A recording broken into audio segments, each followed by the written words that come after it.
Good morning mga kapiter. Sa araw na to, ituturo ko sa inyo paano gawin ang round to square. Ang pinaka-importanting layout ay ito.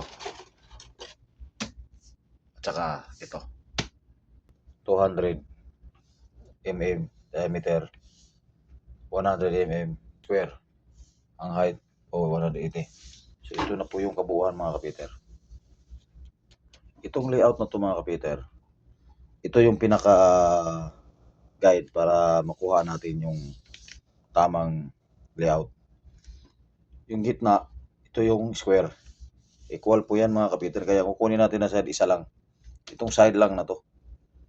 Kaya pag gumawa tayo ng round to square, itong method lang nagagayahin natin yung pag-layout.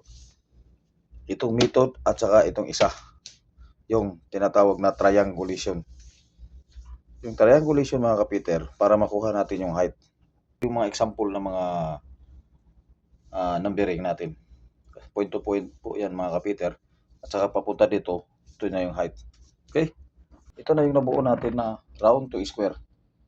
So nakikita nyo mga kapiter, ito yung pattern natin. Lalagay natin dito. Okay? Ayan. So ito na yung pattern mga kapiter. Kuha na natin. Ayan sa loob. Ayan. Kuha po yan mga kapiter. Kailangan may mga gamit tayo na mga ganito. Kumpas. Saka iba pa. So buo na po mga kapiter. Tapos na yung ano natin, yung round to square. Okay? Pag may katanungan lang kayo mga kapiter, mga busing, magtanong lang po kayo sa akin. Magre-reply ako agad. Thank you and God bless you mga busing, mga kapiter.